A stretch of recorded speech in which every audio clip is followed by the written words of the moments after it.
Então, Beleza. bom dia a todos. Eu me chamo Diego Valente Pereira.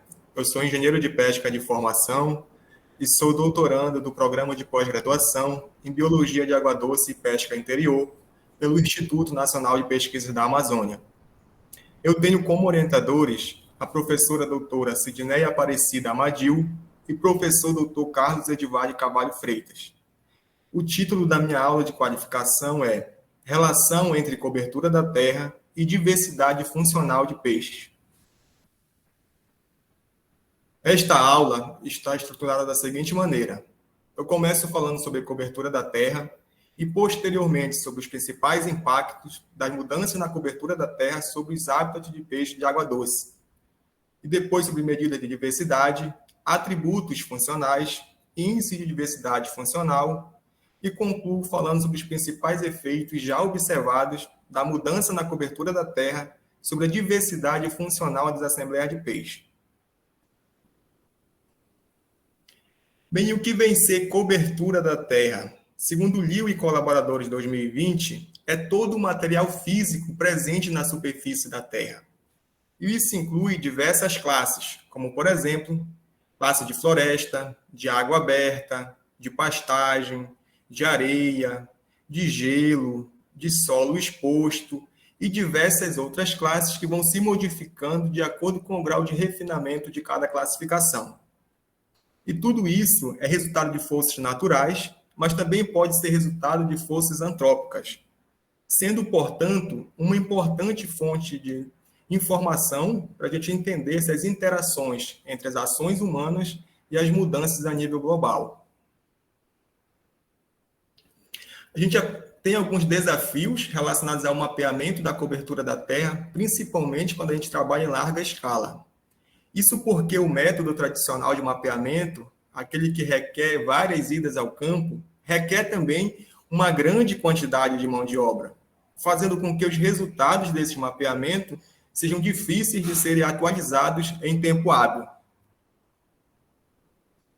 Mas com o desenvolvimento dos satélites, assim também como das técnicas de processamento digital de imagens, dos softwares, e com o acúmulo dessas informações com o passar dos anos, fez com que atualmente o acompanhamento da cobertura da Terra realizado através de imagens de satélite seja o meio economicamente mais viável de monitoramento, principalmente em larga escala. Aqui na imagem, eu destaco a iniciativa MAP Biomas, que disponibiliza dados de uso e cobertura do território brasileiro desde 1985. Então, usando imagem de satélite, a gente pode acompanhar um pouco do que acontece em função de mudanças na cobertura da Terra, como, por exemplo, a redução da camada de gelo lá na Groenlândia, ou a expansão das cidades sobre os desertos aqui na Arábia Saudita, ou até mesmo a extensão das planícies de inundação em todo o planeta. Já em termos de dinâmica da vegetação, o sensoriamento remoto por satélite ele tornou-se uma importante fonte de informação a partir da década de 70. Isso porque é o período que culmina com o surgimento de satélites como, por exemplo, o Landsat e o MODIS, que passaram a disponibilizar imagens a nível global de o acompanhamento da cobertura da Terra, fazendo com que surgissem, assim, as primeiras classificações, tanto em baixa, em média e alta resolução.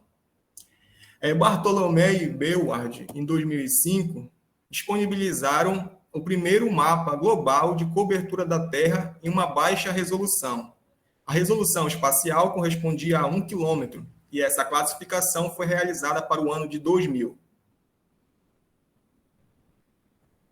Já Gong e colaboradores, em 2013, disponibilizou a primeira classificação de uso e cobertura da Terra em uma alta resolução, ou ao menos em uma resolução mais fina, tendo em vista que essa classificação tinha uma resolução espacial de 30 metros. E vale ressaltar aqui que, na maioria das vezes, quanto melhor a resolução espacial, maior vai ser a acurácia desses dados. E, atualmente, o que há de melhor resolução quando a gente fala em acompanhamento da cobertura da Terra, utilizando imagens de satélite? Brown e colaboradores, em 2022, disponibilizaram o que eles denominam como Dynamic World, que também falam que é uma classificação quase que em tempo real da cobertura da Terra. Quase que em tempo real, porque desde a aquisição das imagens do satélite Sentinel-2 até a disponibilização da classificação, todo esse processo dura em média 5 dias. E a resolução espacial é de 10 metros dessa classificação. Então, o acompanhamento da cobertura da Terra realizado através de imagens de satélite fez com que nós tivéssemos uma perspectiva do que é perdido em função do desmatamento. Tanto que o desmatamento atualmente é tido como o principal fator de perda e também de fragmentação do habitat, afetando não só os ecossistemas terrestres, mas também os ecossistemas aquáticos.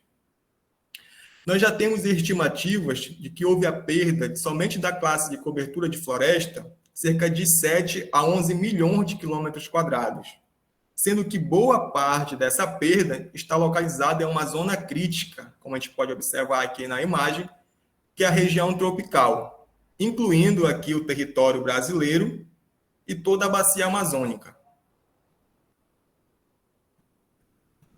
E quando a gente fala em bacia amazônica, e principalmente em Amazônia brasileira, como que ocorre essa dinâmica da cobertura da Terra, quais são os locais de perda de cobertura da Terra e, principalmente, quais são os fatores associados a essas perdas.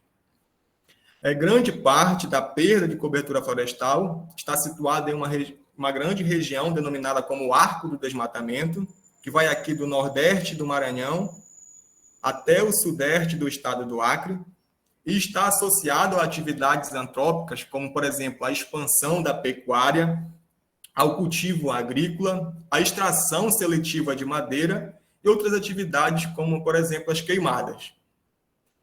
Mas aqui eu saliento que grande parte dos estudos que relacionam perda de cobertura florestal aqui na bacia amazônica, eles estão concentrados no ecossistema terrestre.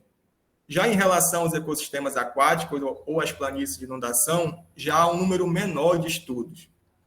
Mas essas modificações nessas áreas, elas são datadas já desde o século XIX e também estão associadas a atividades antrópicas, como, por exemplo, a pecuária, principalmente a criação de búfala no ambiente de várzea, assim também como a extração seletiva de madeira, ao cultivo agrícola, sendo que na calha principal do Solimões Amazonas nós tivemos um processo histórico de cultivo de juta, e mais recentemente a construção de barragens, tanto de pequeno quanto de grande porte. E todos esses fatores associados ocasionaram um processo que foi visualizado por Renault e Novo em 2019, que é um processo de depressão florestal aqui na calha principal do rio Solimões Amazonas, e tem um sentido de leste para oeste da bacia, sendo que a porção aqui mais ao leste acaba sendo a região mais degradada da bacia. E embora a gente não tenha estudos avaliando os possíveis efeitos desse gradiente de depressão florestal sobre a diversidade de peixes, Pereira e colaboradores, em 2022, utilizaram dados de rendimento da pesca comercial e puderam visualizar que os locais com maiores rendimento pesqueiro eram locais com maiores áreas de cobertura de arbustos inundados. E quais são os principais impactos das mudanças na cobertura florestal sobre os hábitats dos peixes de água doce? Em um artigo de revisão, Lowe e colaboradores, em 2020, eles listam 3 principais alterações. E elas estão relacionadas à estrutura física do hábitat, à qualidade da água e à disponibilidade de alimentos. Isso porque locais com menores áreas de cobertura florestal eles apresentam uma menor complexidade estrutural de hábitat, o que pode estar associado a menores áreas de substrato. Influenciam também com uma menor disponibilidade de entrada de alimentos no sistema, assim como favorecem outros processos, como de sedimentação e assoreamento. E um dos principais objetivos da ecologia de comunidades é justamente buscar compreender os mecanismos que impulsionam esse padrão de distribuição espacial das espécies e as associações com o habitat. Habitat estes que estão em constante modificações, como nós acabamos de ver. E antes mesmo da ecologia ela se consolidar como uma ciência, alguns naturalistas eles já estavam interessados nesse padrão de distribuição espacial das espécies. Tanto que o gradiente latitudinal de riqueza é considerado por muitos o padrão ecológico mais antigo já descrito. Humboldt, em 1808, ele conseguiu visualizar que, quanto mais próximo da região tropical, maior era a riqueza de organismos. Isso claramente pode ser observado aqui, por exemplo, que eu trouxe, que é um exemplo quanto à riqueza de plantas. A gente observa que a região tropical é a região que apresenta a maior riqueza quando comparada às demais regiões do planeta. E é o mesmo padrão observado quando a gente fala em riqueza de peixes de água doce, com a região tropical também apresentando uma maior riqueza. Somente aqui na bacia amazônica, cabe destacar que já há 2.716 espécies de peixe descritas, sendo 1.696 espécies endêmicas. E principalmente os ecólogos, eles desenvolveram uma infinidade de medidas de diversidade, buscando entender essas interações entre a estrutura da comunidade e o funcionamento do ecossistema. Mas a biodiversidade em si, ela envolve essa variabilidade de forma de vida. Isso inclui desde genes até ecossistema e também todos os processos ecológicos e evolutivos que o sustentam. Portanto, é um conceito que deve ser expresso em múltiplas dimensões. Mas quantificar um conceito tão amplo tornou-se, de certa forma, problemático. Isso porque as medidas de diversidade tradicionais, elas levam em consideração o número de espécies, ou seja, a riqueza, e a uniformidade da distribuição de suas abundâncias, mas não levam em consideração a variabilidade de funções que nós acabamos observando aqui.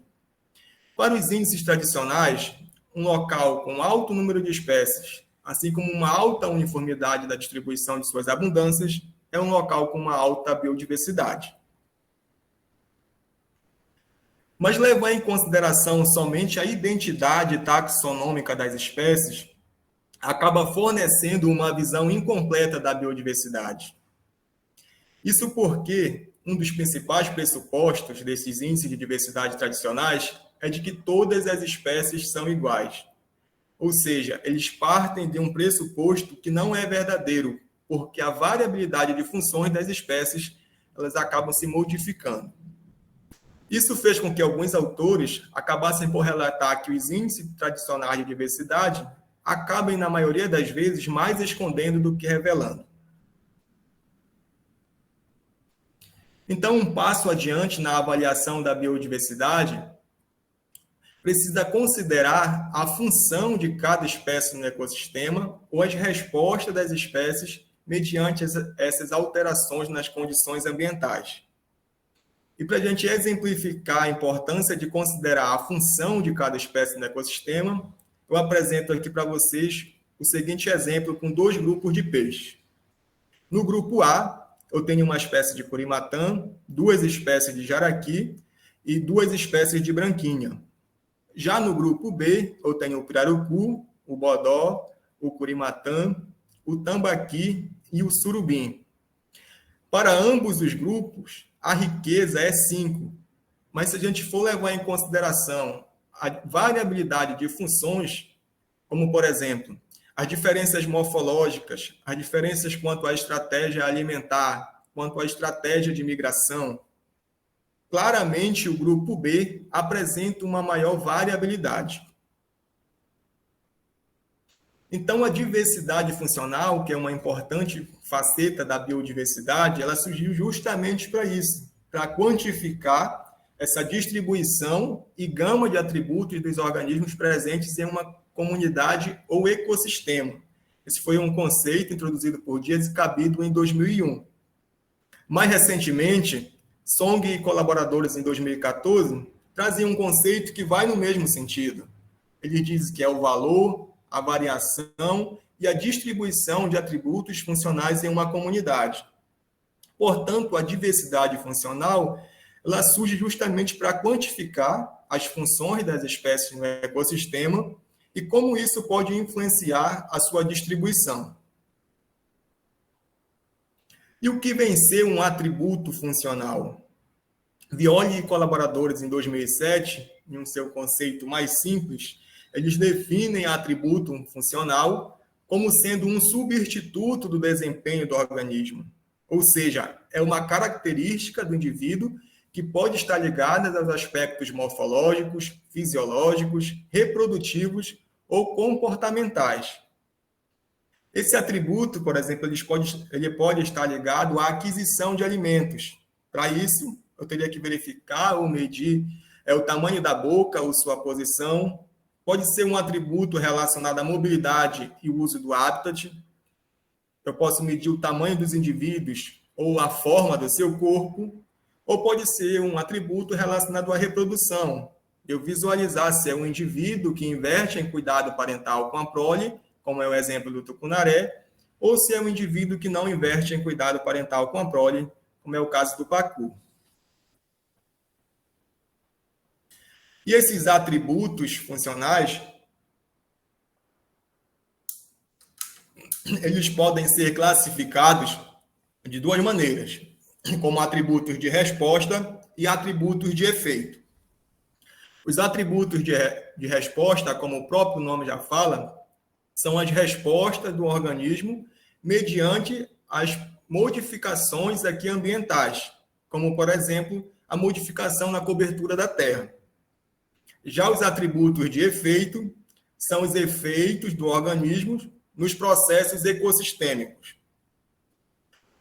Se eu quiser verificar, por exemplo, o papel das espécies de peixes na regeneração da mata ciliar, para isso eu tenho que medir características ou atributos funcionais que estejam diretamente relacionados à dispersão de sementes por esses indivíduos, que pode ser o tipo de dentição, a sua estratégia alimentar ou o tamanho do seu corpo. E quais atributos devem ser incluídos em minha análise? Para Tereza Rodrigues Filho e Leitão 2021, isso está diretamente relacionado à minha pergunta de estudo. Se a minha pergunta for: quais os efeitos da perda de cobertura florestal sobre a diversidade funcional de peixes? Para isso, eu tenho que incluir atributos que vão refletir a resposta desses organismos mediante essa pressão ambiental. Isso pode ser um atributo relacionado à dieta, ao tamanho do corpo, à história de vida, à sua morfologia ou ao uso do habitat, por exemplo. A dieta seria um bom preditor nesse caso? Sim. Isso porque, naqueles locais onde ocorreu a perda de cobertura florestal, é um local que vai favorecer aqueles indivíduos que dependem de plâncton ou de detritos, mas vai ser prejudicial para aqueles organismos ou para aquelas espécies que são dependentes de frutos ou de insetos desse ambiente florestal.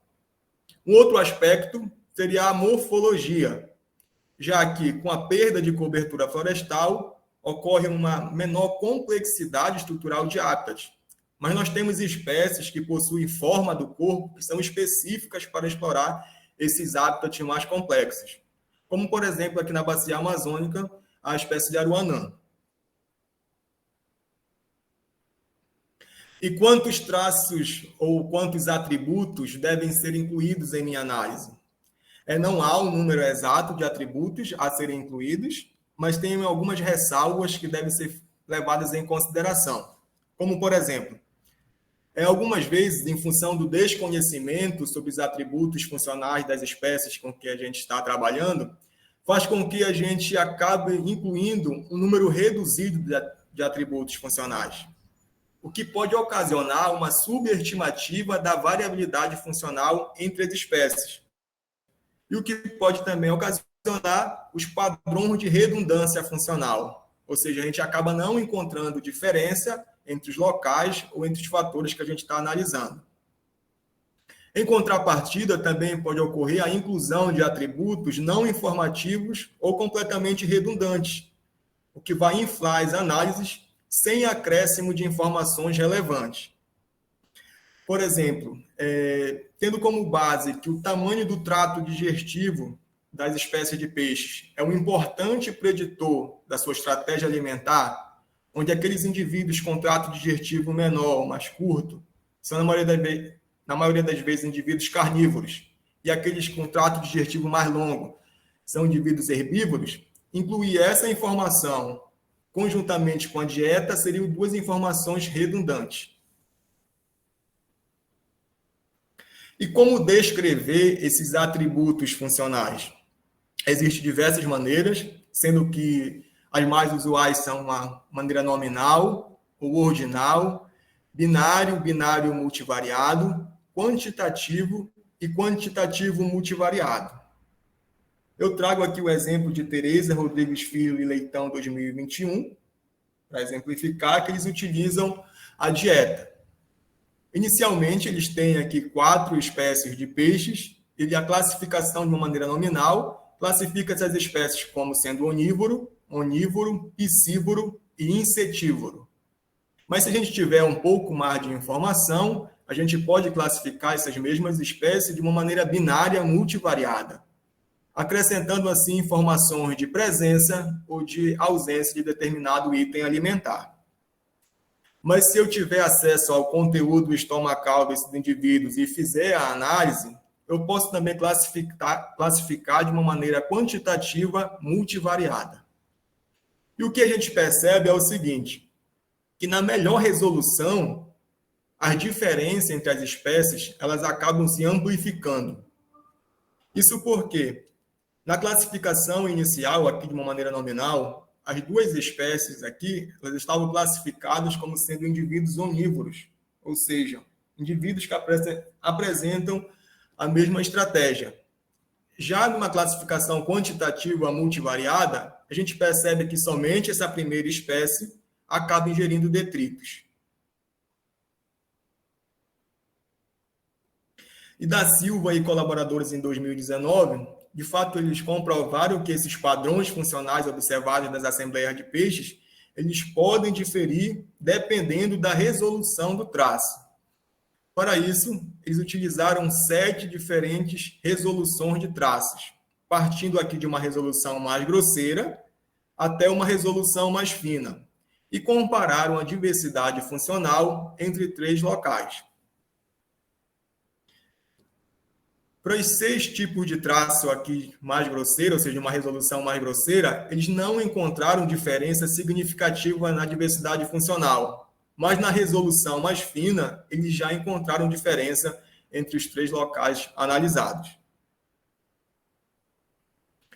E quais são as medidas de diversidade funcional existentes atualmente? Nós temos medidas baseadas em grupos funcionais, medidas baseadas na distância entre pares de espécies, medidas baseadas em dendrograma e também medidas baseadas no espaço multidimensional. As medidas baseadas em grupos funcionais, eu cito aqui, que foi proposto por Walker em 1992, que era a riqueza de grupos funcionais, ou FGR, que era uma classificação a priori, onde estabelecia o número de grupos funcionais para cada comunidade. Como, por exemplo, nós temos aqui na comunidade 1, onde tínhamos a espécie A, B, C e D. Então, essa comunidade apresenta 2 grupos funcionais, sendo que o primeiro temos a espécie A e B, e no segundo a espécie C e a espécie D. E assim sucessivamente para as demais comunidades.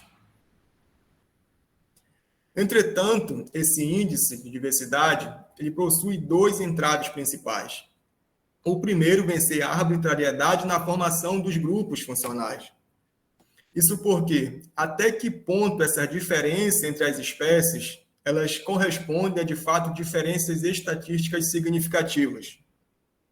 E o segundo é que as espécies que pertencem ao mesmo grupo, elas são tidas como espécies idênticas e completamente diferentes daquelas espécies que pertencem a um outro grupo, que já seriam espécies complementares.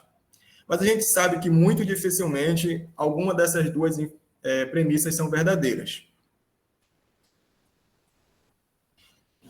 Temos também medidas baseadas na distância entre pares de espécies. O Alckmin e colaboradores, em 1999, propôs aqui o FAD. Para eles, a diversidade funcional poderia ser quantificada como a soma dessa distância entre pares de espécies pertencentes à mesma comunidade. Aqui no exemplo, a distância entre A e B, 2, entre B e C, 3, e entre A e C, 3. Ou seja, a diversidade funcional dessa comunidade seria, então, 8.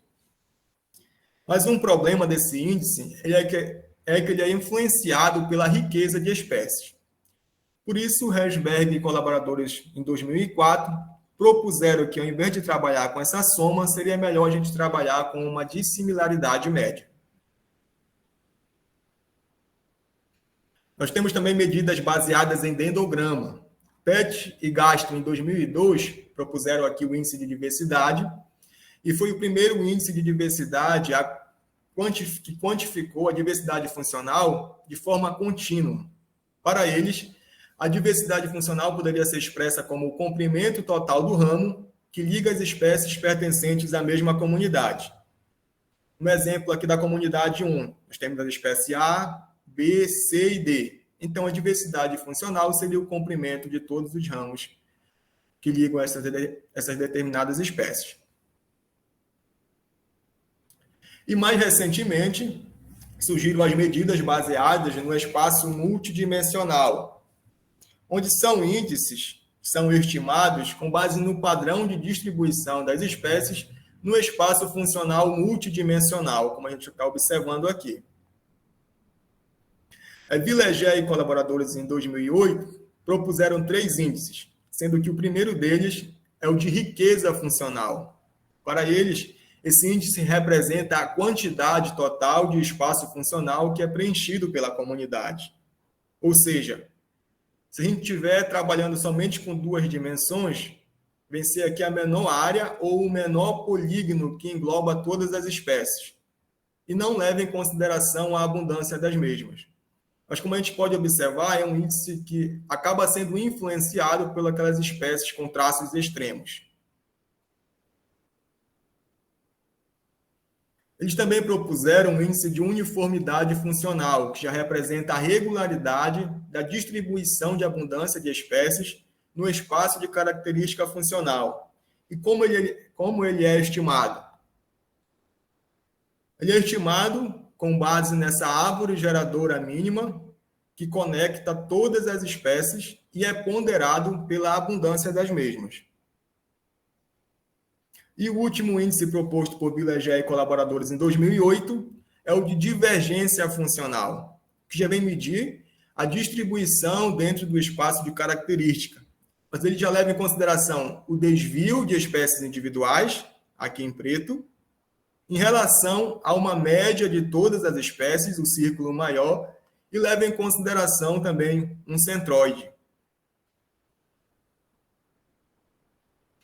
E, posteriormente, Laliberté e Legendre, em 2010, propuseram um índice complementar àqueles 3 índices de Villegé e colaboradores de 2008, que é o índice de dispersão funcional, que mede a distribuição dentro do espaço de traços, mas já vencer a distância média, como a gente está observando aqui, de cada espécie, em relação ao centroide ponderado pela abundância. Como ele é ponderado pela abundância, isso faz com que aquelas espécies com maiores abundâncias acabem puxando esse centroide. Bem, e quais são os efeitos esperados, portanto, dessas modificações no uso e na cobertura da terra sobre a diversidade funcional de peixes? Boa parte da literatura da conservação diz que a intensificação do uso da terra ocasiona uma homogeneização biótica do sistema, o que pode reduzir a diversidade taxonômica e a diversidade funcional. Entretanto, para Mansfield e colaboradores em 2010, eles dizem que essas modificações na cobertura da terra podem atuar sobre os processos de montagem da comunidade e não diretamente sobre as espécies. Para eles, as modificações no uso da terra influenciam processos como filtros ambientais e a exclusão competitiva, o que pode tornar ou não viável determinado atributo funcional. E isso influencia a riqueza de espécies e a diversidade funcional e, consequentemente, a função do ecossistema. Com base nessa premissa, esses autores estabeleceram alguns cenários possíveis, sendo eles mediados pelo pool de espécies e também mediados por filtros ambientais e competição. Quanto às mudanças mediadas pelo pool de espécies, eles definem que aqui o círculo preenchido é a posição da diversidade de espécies e também a posição da diversidade funcional antes da alteração, antes da mudança na cobertura da Terra, e o círculo vazio já vem ser após essa modificação. Se essa comunidade ela apresentar uma alta redundância funcional, ou seja, eu tenho várias espécies que desempenham funções semelhantes no ecossistema, pode acontecer uma redução na diversidade de espécies, mas a manutenção da diversidade funcional. Mas se ocorrer uma invasão de novas espécies com características funcionais diferentes, a diversidade de espécies ela pode se manter constante, mas acontece um aumento da diversidade funcional. Um outro cenário é a adição de novas espécies, o que aumenta a diversidade de espécies, mas sem novas características funcionais. Então, portanto, a diversidade funcional vai se manter. E o último cenário aqui, de mudanças mediada pelo pool de espécies, é uma baixa ou uma introdução aqui de espécies com baixa ou com pouca diferenciação em termos de função, ou invasão de espécies com características funcionais similares, o que faz com que a diversidade ela se permaneça, mas aconteça uma redução da diversidade funcional. Já em relação às mudanças mediadas por filtros ambientais e competição, os cenários são um pouco diferentes. Por exemplo, a redução ou a remoção de um filtro ambiental pode ocasionar a redução da diversidade de espécies, assim também como a redução da diversidade funcional. Entretanto, se houver a remoção de espécies dominantes sem a adição de um filtro ambiental, tanto a diversidade de espécies quanto a diversidade funcional podem aumentar. Um outro cenário vem ser a remoção de um filtro ambiental com a invasão de novas espécies com características funcionais diferentes, aumentando assim a diversidade funcional, mas reduzindo a diversidade de espécies. E por último, pode ocorrer a remoção daqueles indivíduos dominantes, que pode ocasionar um aumento na diversidade de espécies, mas pode ocorrer a adição de um filtro ambiental que vai limitar e, consequentemente, reduzir a diversidade funcional.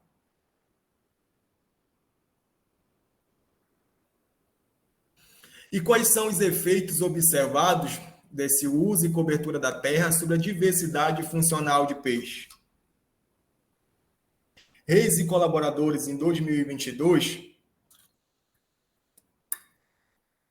eles observaram os efeitos dessas mudanças no uso da terra sobre as interações tróficas, tanto interespecíficas quanto intraguildas em igarapés,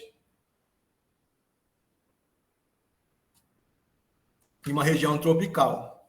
E o que eles observaram foi o seguinte, que os impactos do uso da terra em escala local, como, por exemplo, o desflorestamento aqui e a temperatura, eles afetam essas interações tróficas, tanto entre espécies quanto intraguildas em riachos da Mata Atlântica. Aqui na imagem, essas linhas sólidas, elas são os efeitos positivos e as linhas tracejadas são os efeitos negativos. Então, com o aumento do desflorestamento, acabou ocasionando uma redução da especialização alimentar da comunidade. Já um aumento do desflorestamento, assim como um aumento da temperatura, ocasionou um aumento na proporção de indivíduos onívoros. Mas eles observaram algo também aqui, que foi um pouco diferente, ou que não era predito. que foi o aumento do desmatamento, ocasionou um aumento na variedade de presas que foram ingeridas por peixes insetívoros. Já em relação aos peixes algívoros e insetívoros, o aumento do desmatamento ocasionou uma redução nessa variedade de tipos de presa. Já Torres, Bejarano e colaboradores em 2022, eles verificaram que a estrutura da vegetação ripária e a sazonalidade acabam influenciando mais a diversidade funcional do que a diversidade taxonômica das assembleias de peixes e de igarapés na Amazônia colombiana. Eles tinham dois fatores. Um era a sazonalidade, um período chuvoso e um período de seca, e o segundo fator era a cobertura do dossel, uma cobertura baixa, intermediária e alta. Para a riqueza de espécies, eles não encontraram diferença entre os dois fatores analisados. Já para o número efetivo de espécies e para o índice de uniformidade, a diferença só aconteceu entre os períodos sazonais, sendo que o período de seca foi o período que apresentou os maiores valores desses índices. Já em relação à diversidade funcional, eles observaram mudanças aqui na dispersão funcional e na divergência funcional. Na dispersão funcional, essa diferença ela aconteceu aqui para o período chuvoso, para aqueles locais que apresentam cobertura do dossel intermediária e alta, apresentando maiores valores do que aqueles locais com cobertura do dossel baixa. Já para a divergência funcional, a alteração ou a diferença ocorreu entre a classe de cobertura do dossel intermediária e baixa, com aqueles locais com cobertura do dossel intermediária apresentando os maiores valores. Já para o índice de uniformidade funcional, eles não encontraram diferença entre os fatores analisados. E uma hipótese levantada por eles é que os locais com cobertura do dossel intermediária e alta apresentam uma maior complexidade estrutural de hábitat, o que ocasionou um aumento desses índices de divergência e dispersão funcional nesses locais.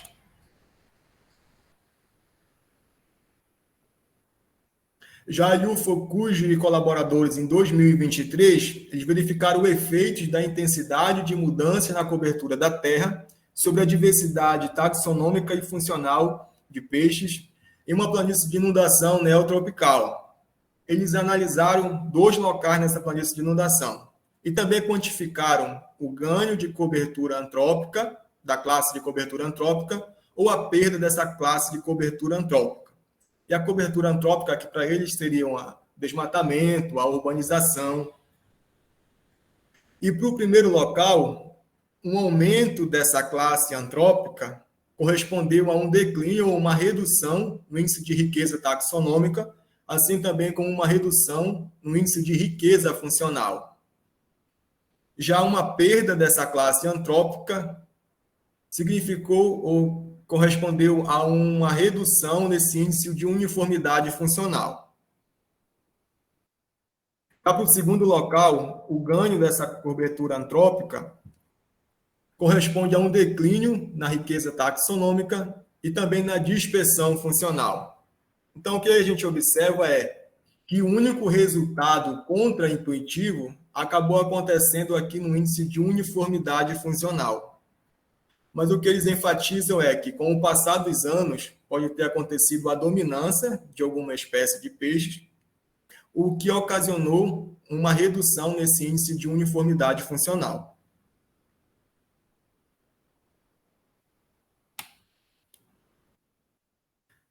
E quais são os efeitos observados da cobertura da terra sobre a diversidade funcional de peixe aqui para a planície de inundação da bacia amazônica? Nós temos o trabalho pioneiro de Arantes e colaboradores em 2017, que relacionaram aqui a cobertura florestal, a diversidade de peixe na planície de inundação do rio Amazonas. O que eles evidenciaram foi que o gradiente de cobertura florestal ele foi fortemente associado a alguns grupos.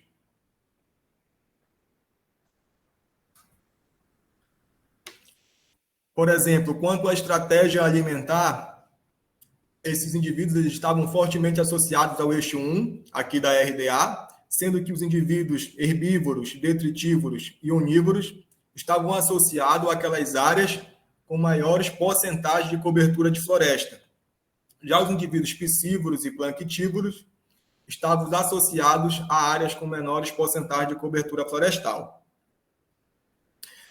Já em relação à estratégia de história de vida, já estão relacionados ao eixo 2 da RDA, sendo que os indivíduos estrategistas de equilíbrio em tamanho pequeno, estrategistas de equilíbrio em tamanho grande e os periódicos com maturação em tamanho grande foram aqueles que estavam relacionados a áreas com maiores áreas de cobertura florestal. Em compensação, os periódicos de tamanho pequeno e os estrategistas intermediários estavam associados a locais com menores porcentagens de cobertura de floresta. Já em relação ao uso do hábitat, a gente evidencia que, principalmente aquelas espécies epibênticas manobráveis, que eram, na maioria das vezes, ciclídeas, foram as espécies que estavam fortemente associadas a maiores áreas de cobertura florestal. E Arantes e colaboradores, em 2019, verificaram os efeitos da cobertura dessa planície de inundação sobre a distribuição da biomassa funcional, também aqui na bacia do Rio Amazonas.